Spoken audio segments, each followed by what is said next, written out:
It is from the beginning. They asked me to talk about the ATS consensus statement on child. First of all, how many of you have ever heard of that? Fantastic. Okay. Great. And by the way, I just found out about that part of it only recently, so I put these slides together recently. Well,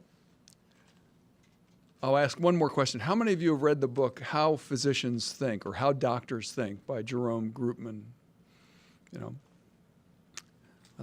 I'm feeling very nervous just standing here. So I'm gonna you know, doctors think in, sometimes I wonder if doctors think, but you probably are wondering that. But the way physicians think is like any of us, any of you, we all think the same way. We have actually two basic systems that account for our thought processes. Have you read, anybody out there reading, has anybody out there read the book Thinking, Fast and Slow? Written by a Nobel Prize winner in economics. Talks about the two different ways we think. There's a system that is the overriding system, which comes to quick reactions and quick decisions. It's really handy if you're out in the woods and you're chased by a lion, and you have to decide whether you're going to run or not. And then there's the more careful, in-depth thinking system that is lazy and is overwhelmed by the first one. We tend to think quickly. How doctors think is somewhat similar to everybody else.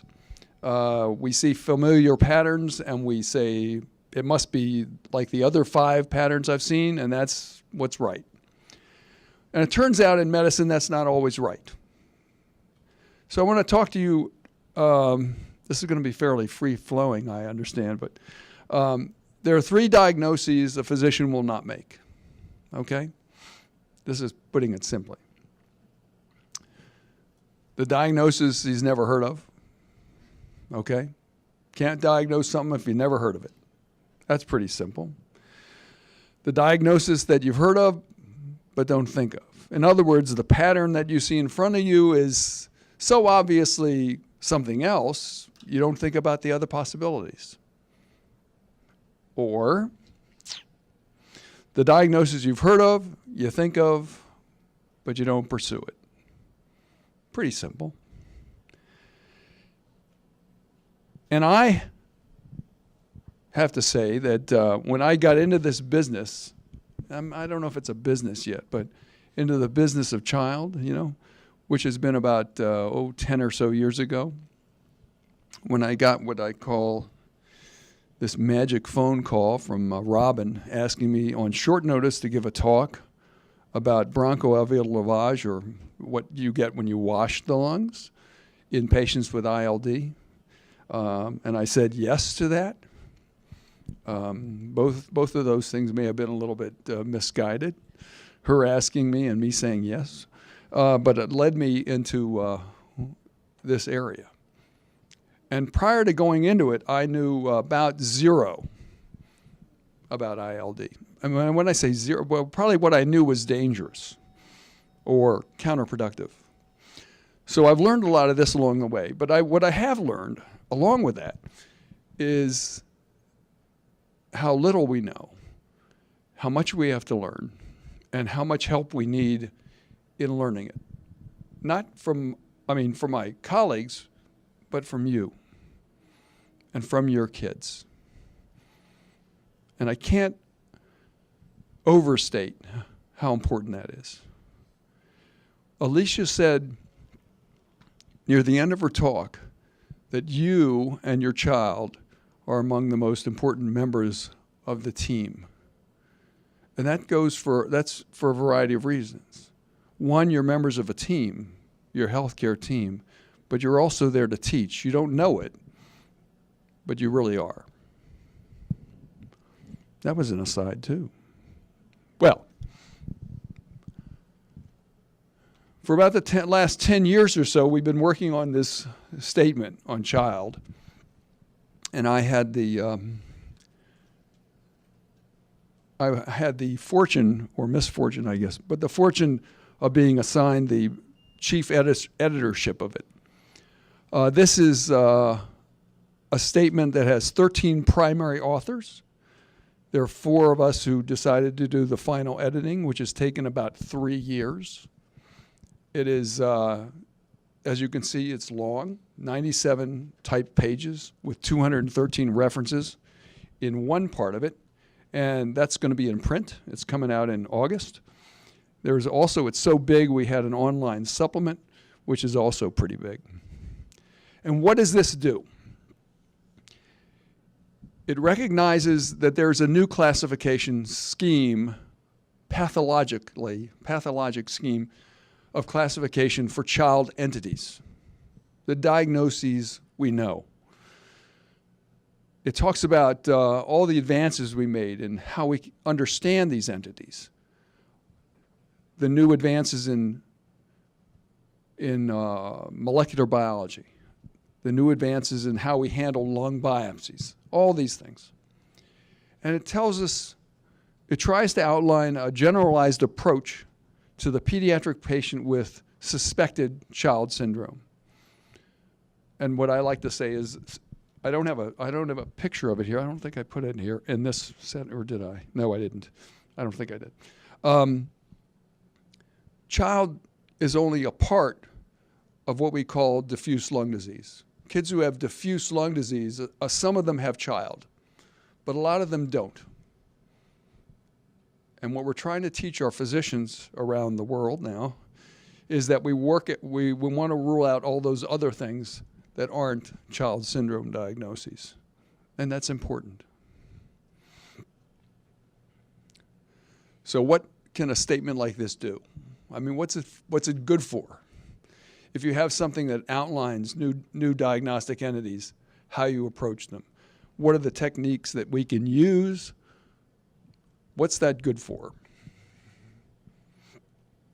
Well, first of all, it defines these diagnoses. Remember, the diagnosis you won't make is one when you've never heard of it. So now they're going to know about it. That answers, hopefully, some of that. It stresses this need for an improved understanding of diffuse lung disease in infants and children. And it's important for physicians, particularly pediatric pulmonologists, but not just pediatric pulmonologists, for us to realize that child is part of a larger schemata of diffuse lung diseases. So we want our physicians out there, when they see a child with diffuse lung disease, say, to think that perhaps what they're looking at is a form of child syndrome. We can give them the tools for the diagnosis, so they'll now be able to pursue the diagnosis. Doesn't mean that we're going to automatically make them all think about it, but those that do will have a sort of a guideline of what they can do to pursue the diagnosis. And even better, I think, it points out that all patients are different, and that when you see someone who has diffuse disease, you have to take into account a lot of things. How old were they when they started having problems? How old are they now? What is the progression of their disease? Is there a family history? All of these things will help refine how they pursue the diagnosis. And these are some of the things that we try and put into this laborious document, if you will, the labor of love of the last 10 years of my life or so, that will help other physicians establish these diagnoses. That's what we're doing. That's why we've done it. Well, we're not doing this in a vacuum. We've done this for the last 10 or so years with the strong support of the Child Foundation. And I don't think we could have done it without their support. The Child Foundation and the Research Network have identified centers that can provide this kind of care and support for these children. And then we can serve as referral centers for patients in other places. We can interact with other physicians to teach them. And we will serve as centers for research. Initially, it's going to be, as Alicia said, what we're doing now is just trying to figure out something of the natural history of child entities. What we're trying to do right now is figure out what patients do and don't have clear-cut child entities. We don't have treatments for these diseases, a lot of them, but only with centers for research and a conglomeration of patients nationwide will we be able to pursue potential treatments. No one center has enough patients usually to do good studies. And what do we call good studies in medicine? Anybody know what we want for good studies, clinical studies in medicine? I mean, you don't want anecdotes, you want what? You have to have a lot of patients, and you have to be able to treat people with, some of the patients with a drug, say. But you have to have patients who get something that looks like the drug but isn't a drug. Because the strongest studies are placebo-controlled, double-blind studies. Neither the patient nor the physician know what they're getting. And clear-cut endpoints where you can really determine if someone is getting better, someone's getting worse. All these things are important. All these things are difficult. And these are very, very, very expensive to do. I'll warn you of that right now. Because you are sitting here, or like it or not, are on the front lines and the trenches, I guess, of the future of the Child Foundation. I take care of a lot of kids with cystic fibrosis. I'm going to just go on an aside for a second. Most of you perhaps have heard of it. It's much more common than child. And yet now that I say that, it's much more common than child. But do you know how many patients with cystic fibrosis are in the United States? About 30,000+. That's about it. That's a pretty small number. The CF Foundation, for years and years, worked to make the lives better of patients with CF.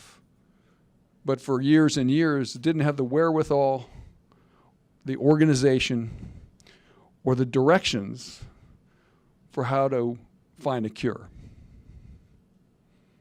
That was for years.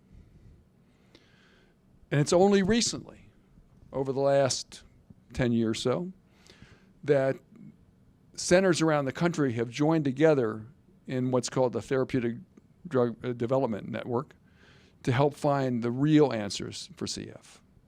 And this is a disease that is many times more common than any one of the child entities. So this is going to be a hard row to hoe, as they say. This is going to be a lot of work. But the only way it's going to get done is with enough knowledge passed to the rest of the country and the world of what these entities are, to find people who are interested in taking care of them, and to find people who are willing and interested in doing the research that is going to make lives better for everybody. That was an editorial. So what is our role in the world now of pediatric pulmonology? What do we do with children, the research network? What will the Child Foundation be able to do? Well, we have done workshops, symposia. We do a lot of teaching at the American Thoracic Society and other national, international meetings to provide awareness, provide information, and more importantly, raise the interest in child.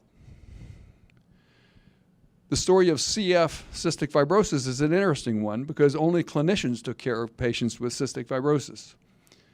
It was only over the last about 20 years that 20 or 30 years that the foundation sort of got a lot of basic scientists into the business of taking care of those, of figuring out what they had. And once we hook the basic scientists, then what happens is you start getting NIH money for science. And then things get can really progress. The trajectory of improvement in our knowledge of cystic fibrosis is something we should emulate ultimately in child. And I believe that we will. But it's going to take some work by everybody, the physicians and you, to do that. So that's what the future is. I started off by talking about this little statement that we're coming out with, this little teeny statement that's only about 100 pages long and 400 or so references or whatever. This little statement plus child foundation is hopefully going to be parlayed into a lot of advances ultimately. I believe very, very much that with increased interest in child syndrome patients that we have now, we're going to identify new entities that cause child, because right now I think we're probably missing a lot of patients. We're going to get more clinical research started and completed. We're going to interest the basic scientists to help us to find out why these children are sick and how we can prevent it. The increase in funding will support all the research we need to do in moving forward in this area. And the foundation is going to be at the heart of this, I think. And the fact that you are all here, is and such a high number of you are here for the first time, gives me a tremendous amount of hope. This is the largest meeting Child Foundation has ever had. And I believe this is we're on a this way. We're not going to level off. We need you to be active. I know, and we need you to push your physicians.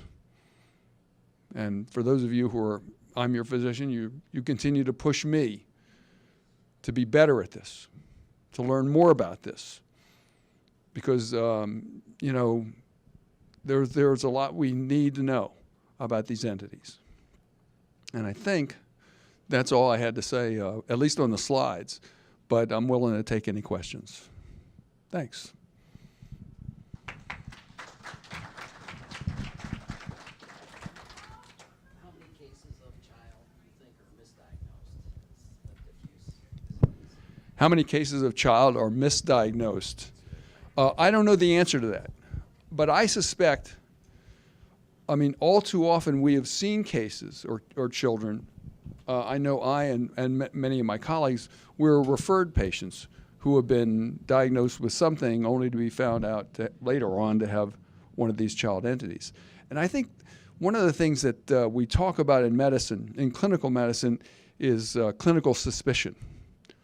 And I think that goes along with, if you will,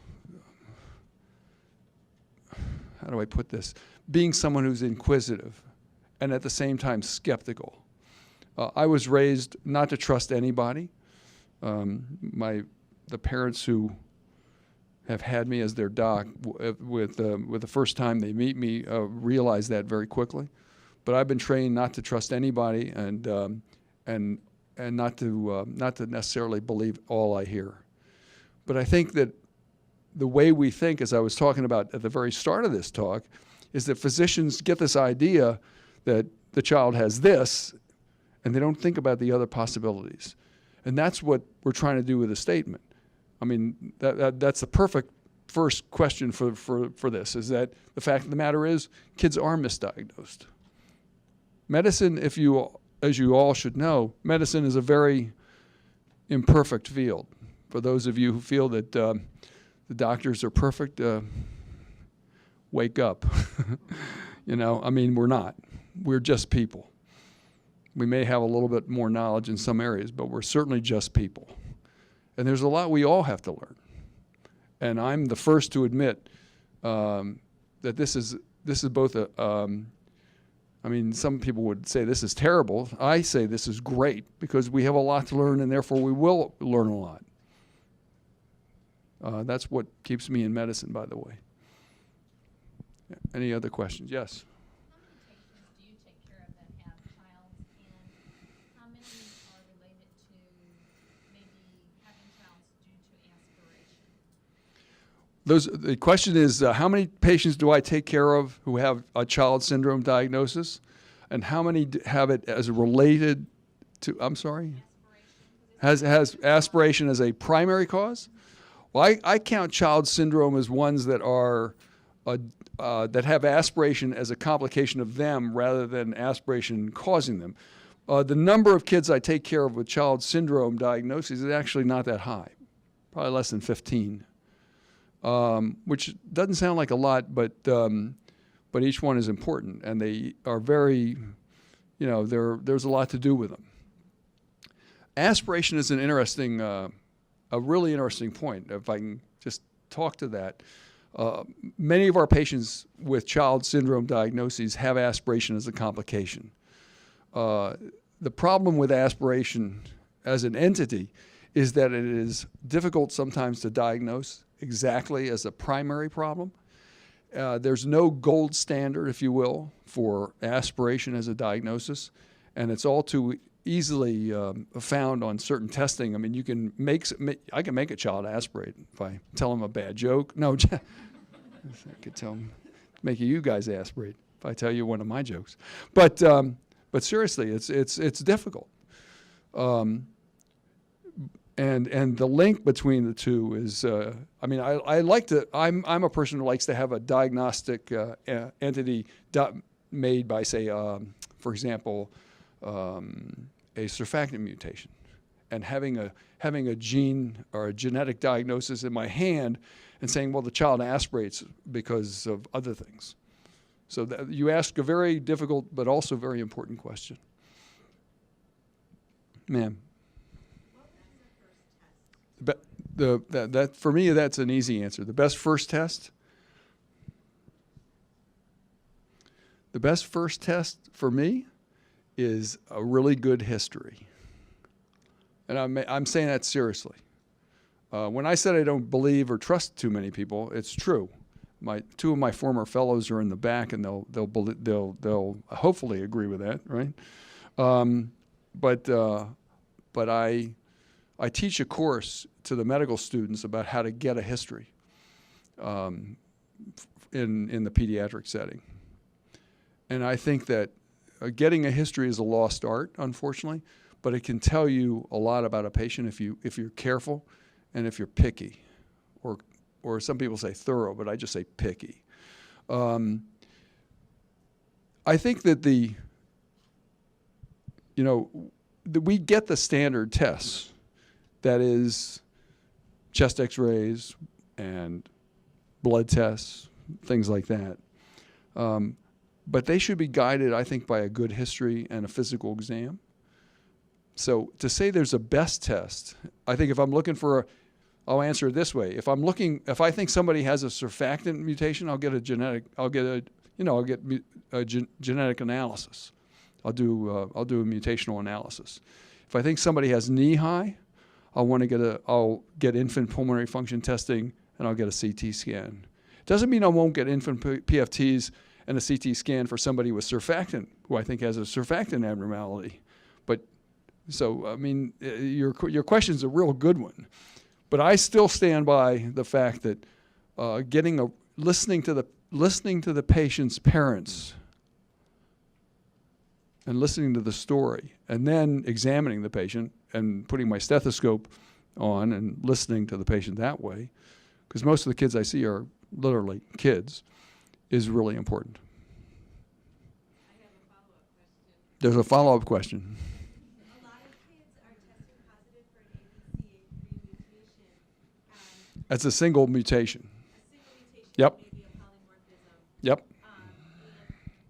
And then because of that positive blood test, which really isn't later found to be causative for the lung disease. There's so many of us who have this ABCA3 mutation thing, and then our doctors say, oh, it's surfactant. And there's so many of us. So I just, when you've got a blood test that shows that, what's then your next, because. What do I do next? Yeah, so many of us need to know that it's Robin. not. When I think that we're finding that a fairly high percentage of the population carries an ABCA3 mutation. You might ask yourself, why is that, right?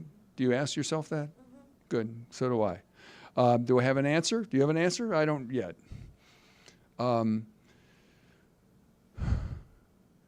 ABCA3 is it's a recessive. You should, in order to cause disease, it supposedly has, you have to have 2 copies of it. Anybody in the room know how common cystic fibrosis is? How many people are carriers? How many people are in this room? 1 out of 4. No, that's a chance of getting it. If you have 2 carriers, you have a 1 in 4 chance of having a child. But do you know how common it is to be a carrier of CF? 1 in 1,000? Yeah, you're guessing. Yeah, I mean, the way you know is the incidence of cystic fibrosis is about 1 in 2,500. 1 in 2,500 to 3,000.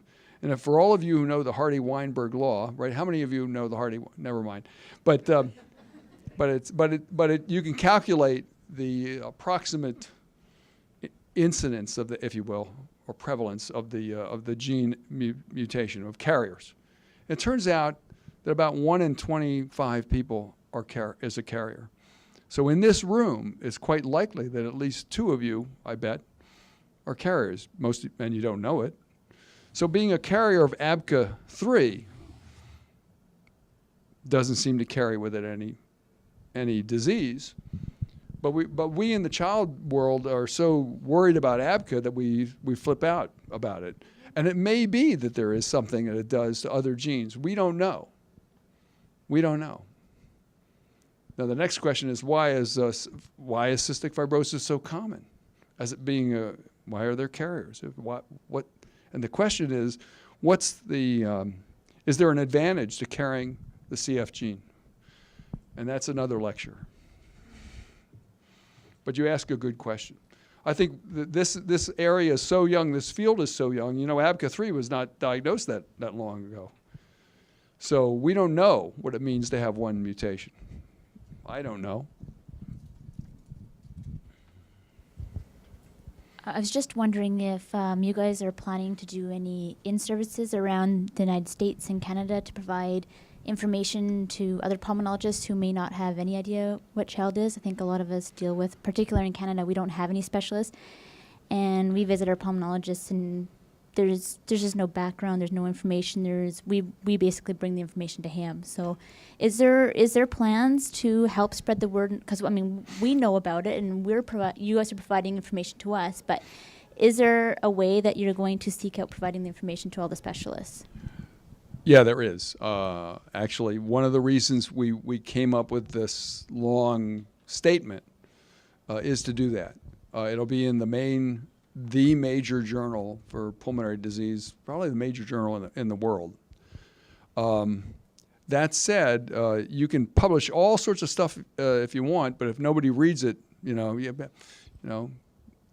won't learn about it. We have presented material at the American Thoracic Society meeting, which, by the way, has usually about 13 to 15,000 people at it, pulmonary specialists from all over the world, and as a result of that, it's getting known. But we haven't. If somebody calls me and says they want me to talk about, whenever I get asked to talk somewhere, that's one of the things I offer to talk about is child.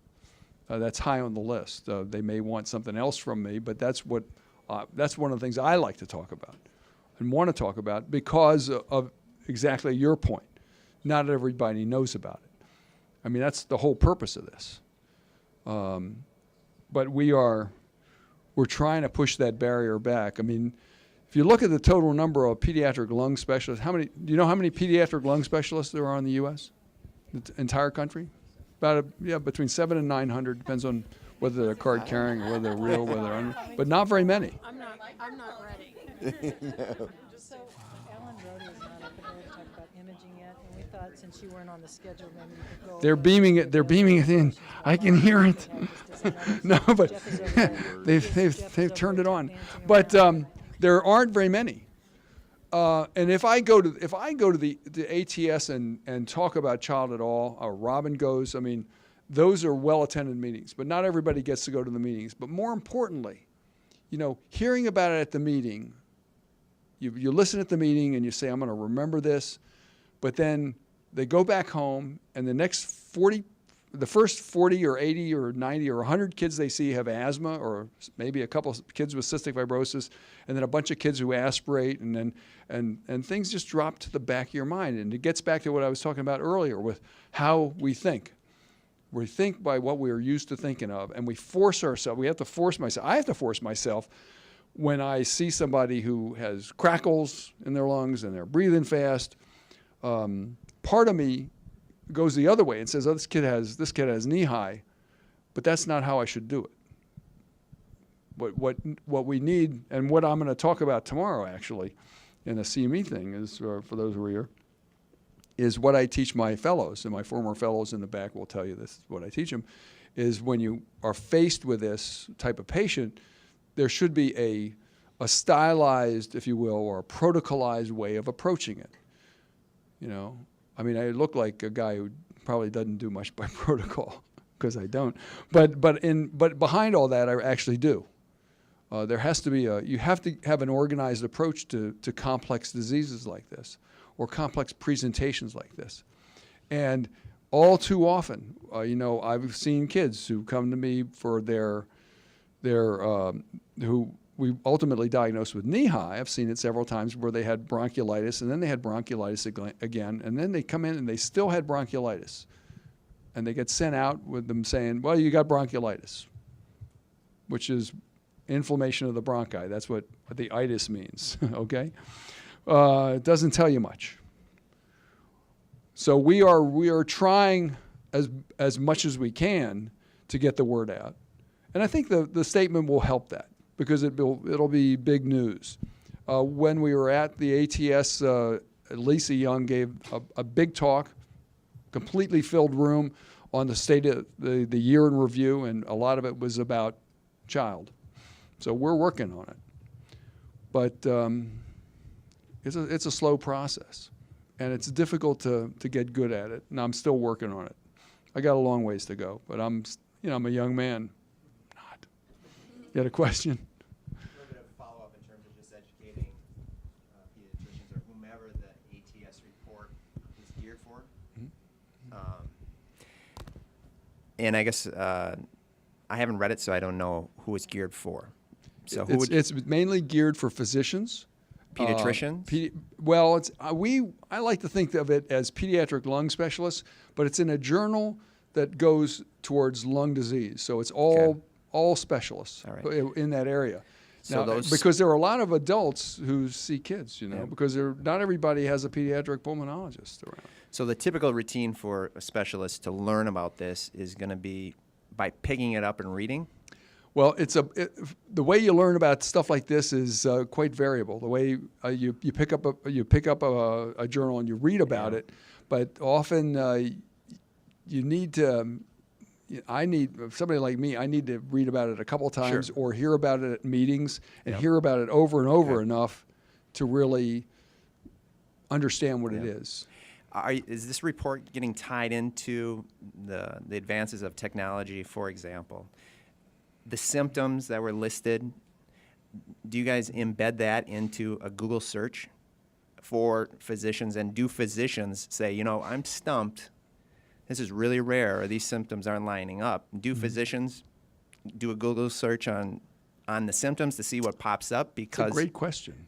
Your report, if it's that valuable and that insightful, and if you're not going to find it unless you attend a meeting, you personally read the journal, but if technology can provide that link from a symptom to tangible evidence-based stuff that you're doing, that just opens up huge access around the world. Well, that will. And right now we're not on Google, but or keywords or things like that. Yeah, what I do is, and I think most physicians now fortunately have what we didn't have, I don't know how many, what we didn't have until the last several decades was a good medical search of the literature, a literature search, whereby you can use keywords.